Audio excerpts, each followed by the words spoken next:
The first thing that happened with Insidious is that James and I came up with an idea that we felt we hadn't seen in horror films before, which is this idea of astral projection.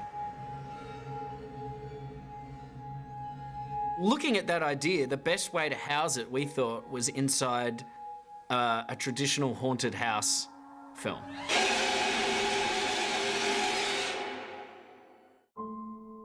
Insidious is really Leigh and me harking back to the kind of like classic haunted house movies that we love. There are many great things I love about the haunted house genre. I think it's very important that when you're making a haunted house movie that you pay a lot of attention to the actual house itself, because the house is a character on its own right. And I think one should take as much time casting the house as you would cast the actors in the film.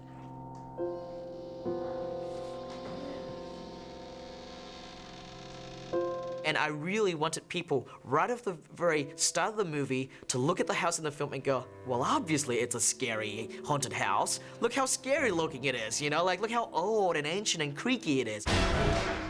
One of the things that I really wanted to carry from the start all the way to the end is I really wanted the film to have a pulse of its own, like the movie has its own heartbeat. And the way I captured that heartbeat at the start of the film is through the ticking grandfather clock. And it sets a tone, you know, it kind of lulls you into a trance-like state. Daddy! Oh, hey, buddy. Slow down. Hey. Whoa, this is awesome! Share with your brother. I think it's very important when you're setting up a situation where a house is going to be haunted. You've got to be able to relate to these people before the outlandish stuff happens. Have you seen my box of sheet music anywhere? I don't know, babe. We look at them and we project ourselves into their shoes. We go, that's us. What would we do if we were in that situation?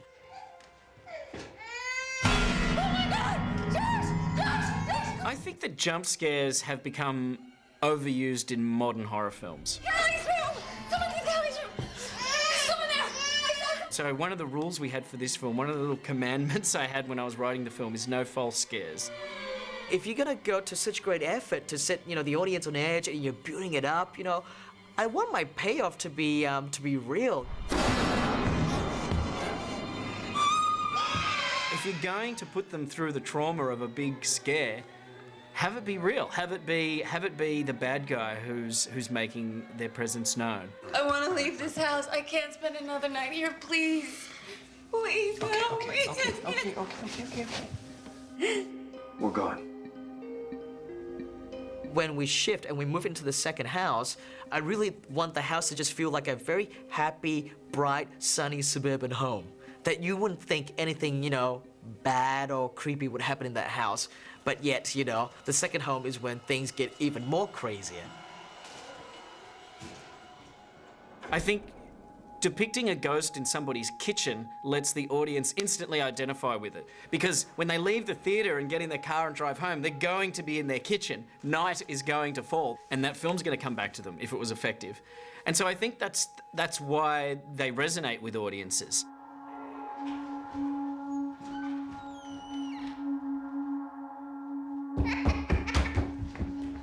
The haunted house genre deals in a world where we all can relate to.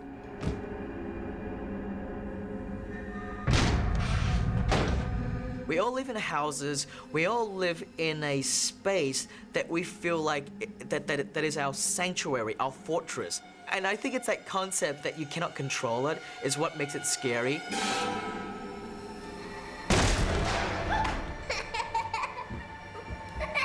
We didn't want to make just a typical haunted house film. We took what people think is a haunted house film, and then we spin it. And so, the second act of the movie becomes a possession movie. The defining characteristics are basically seeing somebody who is innocent and pure start to devolve into something demonic.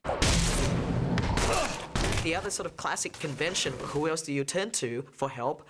Since you cannot turn to the police, you turn to a priest. It's first line of a joke, right? Guy comes home to find his wife with a priest. We thought that that was the logical thing for the family to do, but then we straight away pushed it into a different direction that you realize, guess what, the priest isn't really going to help this family out.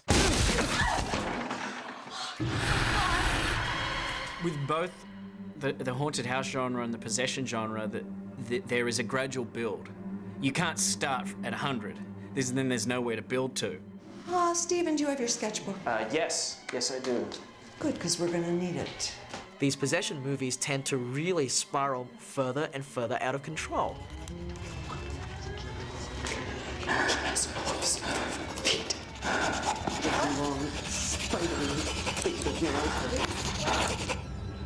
Pete, what is it?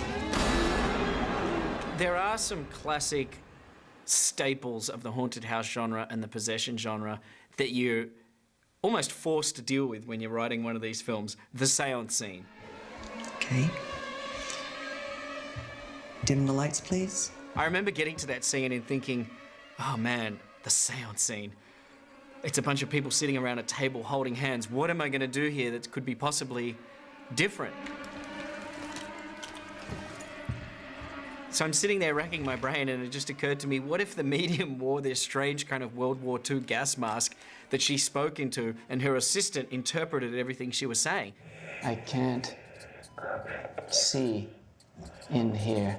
I was thinking visually that would be so striking that it would take your mind off the fact that you'd seen the seance scene many times before.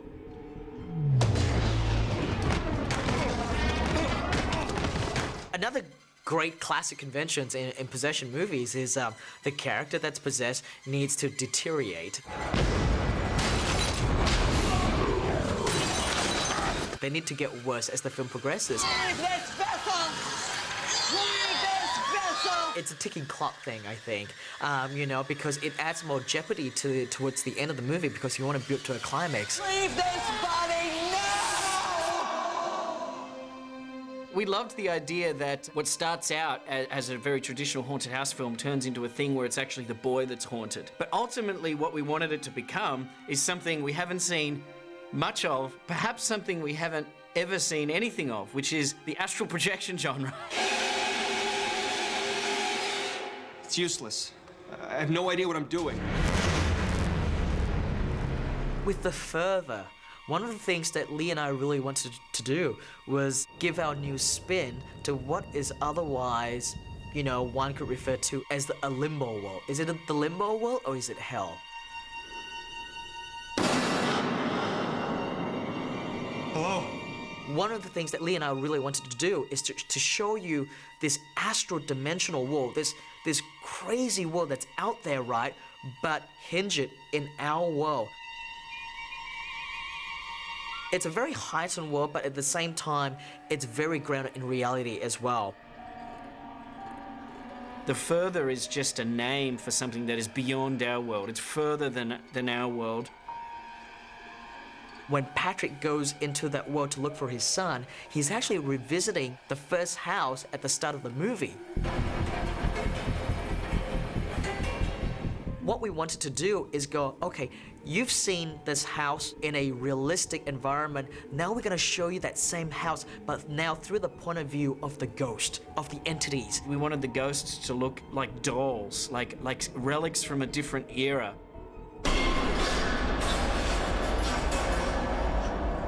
Frozen in time, living this same loop over and over.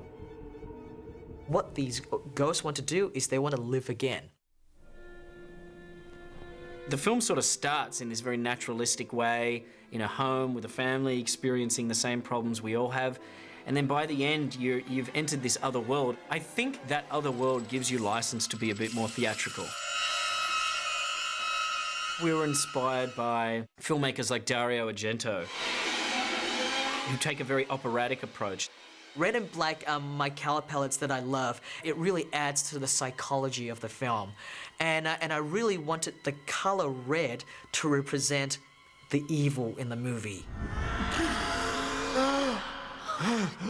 You know the film is effective if you go home at night and you cannot sleep, or you start to think about the film that you've just seen, and it slowly creeps into the back of your mind and has planted an insidious seed in your head. That is when you know you've successfully created a effective scary film.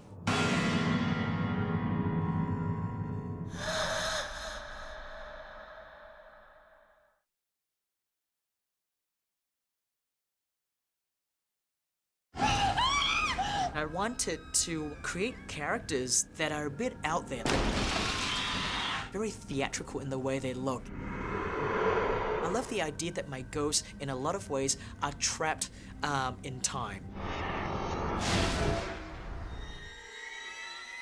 And action.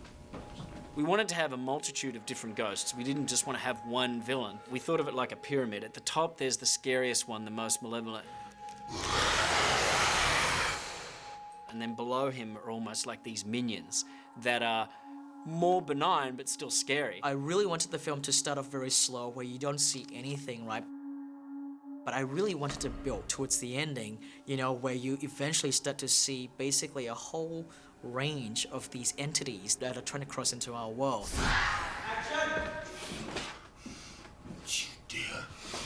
I play a fiend, a ghost, I guess, in the spiritual world. Kind of a bad guy, a badass ghost. I kept rooting for the Krispy Kreme fiend, you know, where I just eating Krispy Kreme donuts all the time. The long-haired fiend was actually a character that was inspired by a story that Leigh and I had heard from a friend of ours. He said one night he woke up and saw a man dressed in a long trench coat with long hair pacing outside his room. So that was where the image came from. The long-haired fiend was more of a villainous character.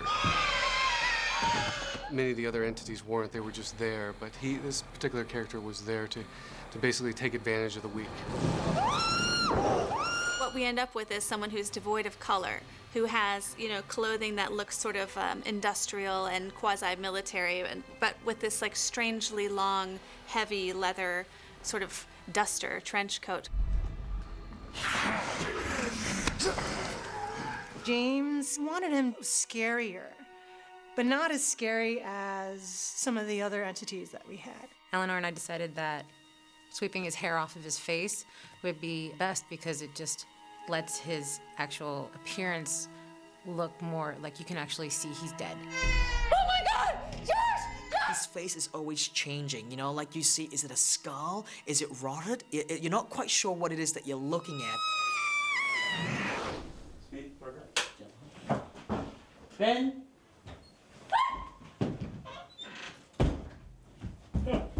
I knew I wanted a creepy kid in the film, a creepy ghost kid, but I didn't want the kid to be played by an actual child. I knew I wanted it to be played by a grown-up. The Dancing Boy was really great to create. Ben Wolfe played him, and he is a small guy. But my feeling always was that it kind of had to be something that was from the early 20th century, so anywhere from like 1900 to 1912, in that range. Okay. Okay, great. The idea is that if you have seen pictures from that time, that look is familiar to people. Okay, stand by. When James and I started talking about this film, we wanted to have one central entity that would be the scariest. One more. All right. Ready? That's good, that's good. The reason why he's called the lipstick face demon is because he literally paints his face with a red lipstick.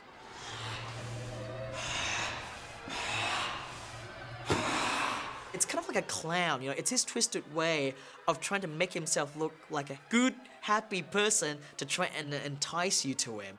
He's the one who's out there trying to suck in the spirits of innocent people, especially children, try and get them out of their bodies, to draw them out into the further so that he can then go in and inhabit their body. So the difference between a demon and a ghost is that a demon was never human and ghosts were human. So ghosts used to be people and then they died or went into the further and they retain that human quality, but a demon is always other. James said, I want him to be bald and I want him to be paunchy with hair on all the wrong places. And he wears lipstick and then he just kind of smears it all over his face and it's just creepy and wrong. One little interesting piece of trivia about this film is that the demon character with the lipstick face is played by the composer, which is bizarre. It would be like finding out that Darth Vader was played by John Williams. The demon is almost like a character out of like some crazy mystical carnival. If he was to exist in our world back in the 1800s, he would be behind cages and he would be seen as this oddity. Ready? Let's light the candle. The old woman in the film is actually played by a man, which is something that James just thought would be a macabre touch, you know, to have a man in drag. And blow. When people asked him why, he said it's just creepy. And you don't know if this is a man, you don't know if this is a woman, you don't know.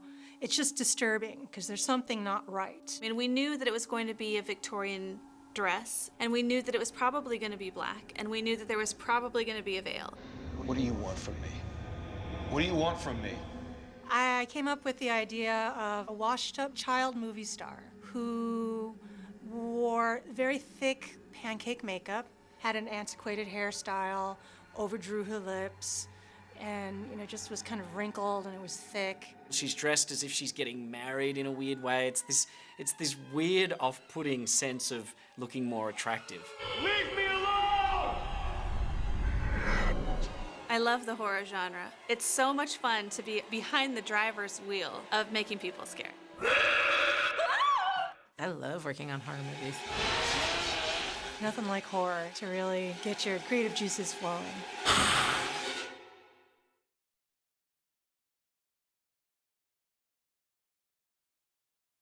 This is Ben Wolf behind the scenes of Insidious. Action!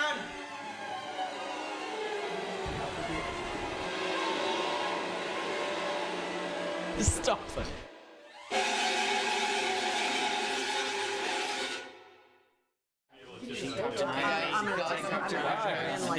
Welcome. Making horror films, ironically, is a lot of fun. That's why a lot of people want to do it. I play a wolf. What? James likes to keep a good mood on set when he's directing. Just give us like 10 minutes. He loves to joke around. It's my scooter. My scooter. My scooter. Mine. He's very serious about what he does, but he keeps everyone laughing, and really the director sort of establishes the mood. So the mood is already going to be light, no matter what film he's directing. Action! Hello.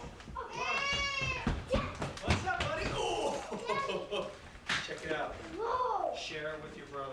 Patrick has been so great for me in this film because I'm not a father, I'm not married, and so I actually had to rely a lot on Patrick's own experience with, we've been a married man and a great, beloved father to his kids. Okay, we can do that. Patrick was great with the baby. I mean, he's got kids himself, and he was really good with the baby, which would cry a lot, so I think the baby needed a lot of attention.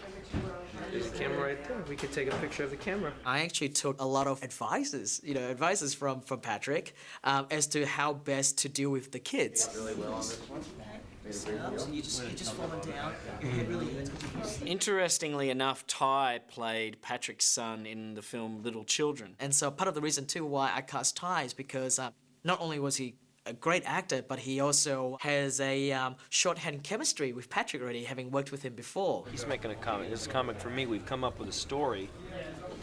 Tell him what the story is. It's about a dog and on a boat, and the boat sinks. You want to see another rehearsal? Yes, please. All right, let's do another rehearsal, please, Patrick and Rose. Insidious is a pretty intense movie, and Rose and Patrick would joke around all the time. Can I not have some face cream? What about like a sex toy or something? Just putting, not even comment, just batteries in it. I think that added to the chemistry that I wanted them to have as a husband and wife team. No, he wants the face cream.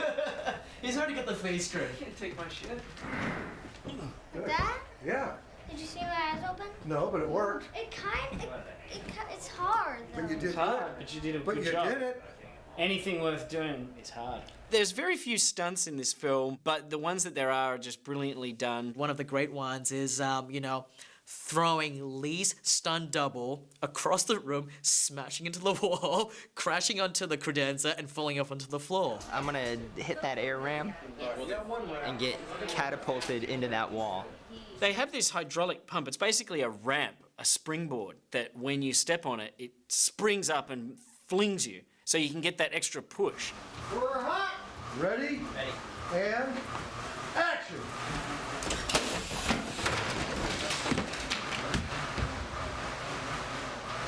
And cut! Danny, okay? Okay, Danny? Looks nice in the film. Lee did some good dialogue today, but I think I stepped it up with the wall stunt. You know what I mean? Ready? And action.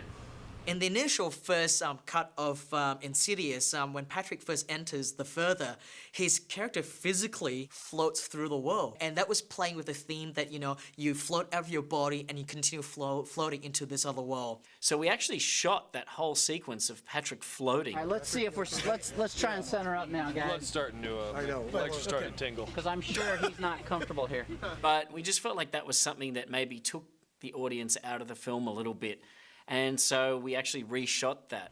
And action. Right? Like as soon as I get away, right? So it's like bam, and bam, you go. We had a scene in the script where Patrick's character confronts the long-haired demon, played by Jayla Rose. There you go. Jumped up again.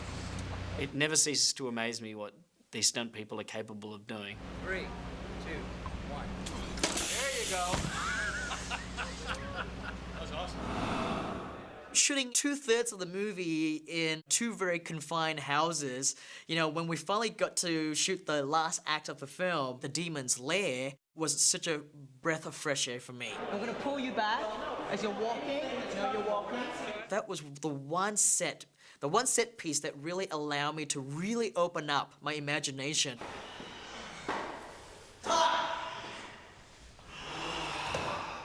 Ty is an amazing young kid. I think that kid has a bright future in front of him. But because he is a kid, and the subject matter we're dealing with here, like monsters hiding in the dark, is very scary. Ty was fairly afraid sometimes because the demons were pretty scary. I try to kind of get in there with him, and try to explain to him as much as I possibly can that it's not real, that, all of this is make-believe.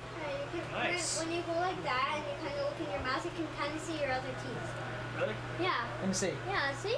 Yeah, you see his teeth. And you see how the inside of his mouth is not painted? You see that? It's not painted at all. James would take him into the makeup trailer and show him Joe Bashara, who played the demon. That's the real Joe. Something like that. And show him that, look, before all the makeup gets put on, it's actually just a guy.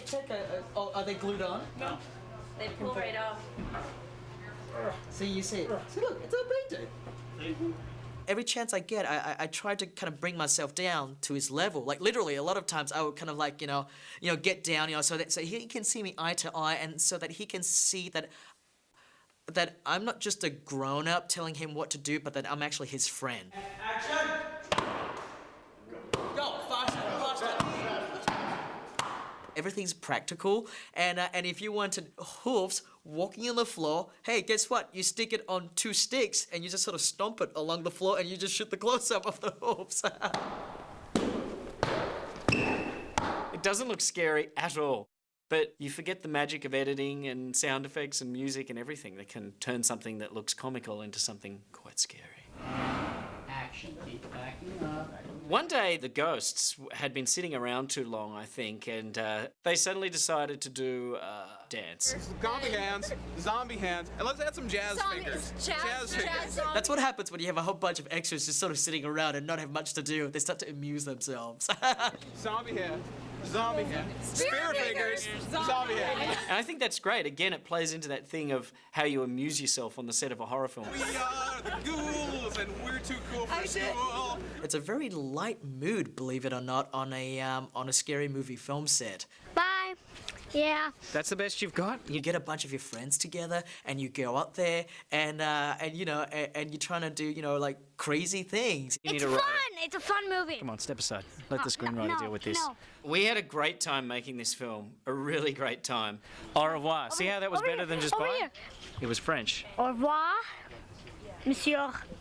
If you're a girl. If you're a girl. I just got rewritten.